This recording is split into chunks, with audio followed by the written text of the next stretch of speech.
again. And, hang on, something wrong there. Stick around, I won't be a second, it'll soon be sorted. Where? Oh, God, it's coming again. I think we've got an excuse here. Now, you may have got out of seeing his pictures, but I'm afraid you're not going to get out of seeing mine, because I've got technology behind me and 50 snaps on this tiny little disc. So, no messing around here. Open this up, slot that in, and you can now see what life's really like at Tomorrow's World in rehearsal.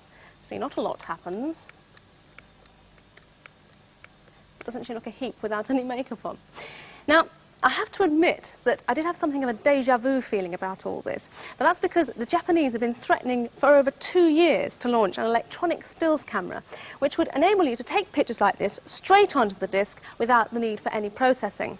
Well, they're still working on the camera, but the disc, as you see, has certainly arrived.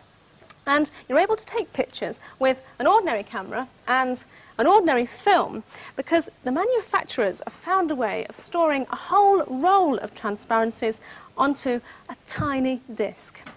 A video camera converts the picture into a television signal, and that is then converted into digits and recorded just like any computer program will be onto a tiny floppy disk just inside that plastic cover there.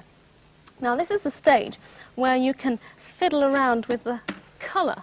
So if your holiday hasn't turned out to be quite as marvellous as you'd hoped, you can make the skies go blue and just sort of change the tints on it. What's more, these pictures will last forever. They won't fade and they'll never get scratched. And should you ever get fed up with looking at yourself, you can always see what's on the telly. Right, let's just see what Judith's up to.